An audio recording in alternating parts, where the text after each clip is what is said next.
Here's my audience: my cousin Keyshawn, my mother, and my Uncle Keith.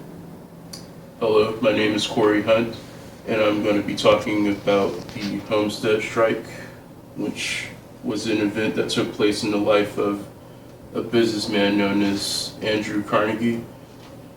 Andrew Carnegie was a Scottish-born man who came to America at the age of 12. He was born in the year 1835, and he started a company called Carnegie Steel shortly after the American Civil War. He was also a railroad man, but eventually he got into the steel industry because he knew that's where the money was.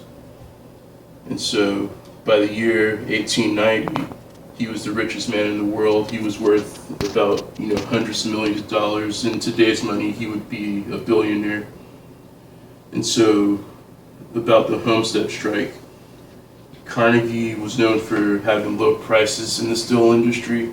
He would undercut his competition, so he would be on top. So that also meant, cutting wages for the workers who worked there, and they were part of a union.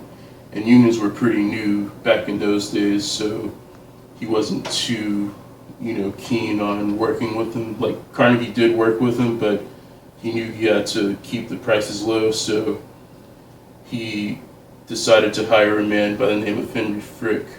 And Henry Frick was known as a really violent businessman. He would employ tactics that would, be very illegal nowadays, and they were legal back then too, but back then he could get away with it.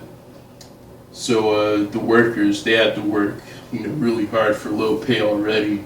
So we're talking 84 hours a week and 6 days a week, so that's more than 12 hours a day. And they would get paid at least, less than $10 a week as well. So they were already on edge by the time that Frick came around, and he wanted to squeeze more work out of them. So, a group of men, they got together and they were saying, we've got to band together and get more hours. And Henry Frick, he said that he put up a notice saying that things weren't going to be improving, so he was going to just, fire them all and tell them to get out, and he was going to bring in a lot more people, to come in, unskilled laborers that were willing to work for the low prices. But the workers that worked there, in unison, there were like 2,000 of them. They stood in front of the factory and they said, "You're not going to, bring those workers in. This is our mill. We work here," because the union worked there long before, Andrew Carnegie came in and bought the steel mill.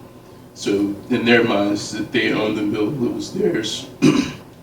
So Frick decided to hire Pinkerton agents, or Pinkerton detectives rather.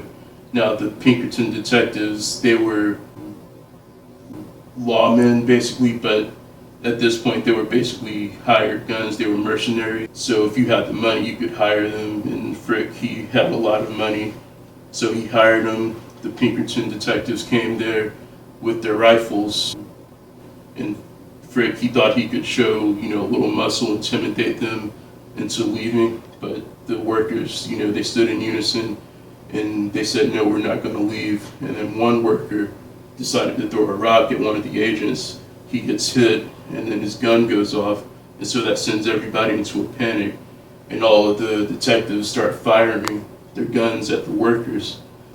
So the workers, they don't back down. They decide to fight the detectives, even though they aren't armed. They only have rocks and basic tools in their hand.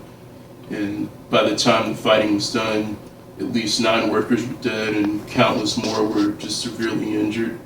They, a lot of them had a lot of gunshot wounds, and people were bruised in the head, broken bones, and all of that. But the state militia of Pennsylvania came in, and they got everything back in order pretty quickly. And so after that, a lot of things changed for the steel industry. A lot of more people started taking unions more seriously. And what I think this proves is that business is more than, just numbers and cutting costs and all that. You have to actually work with people and, not just take advantage of them. You can't just squeeze work out of people. You have to, like Carnegie, he was a good businessman, but, of course, Henry Frick, he wasn't. And I think that goes back to the book, The 7 Habits of Highly Effective People by Stephen Covey, who talks about leadership versus management. And Frick, he wasn't a leader because he couldn't communicate with his workers and, come to a compromise, sit down and talk with them about how they felt. While Carnegie, he's a pretty good leader, but in that situation, he definitely miscalculated how he should have approached the situation where he needed to cut wages, maybe speak with the workers and tell them his side so they could both come to an understanding. So I think this really, business comes down to, people basically, not just numbers.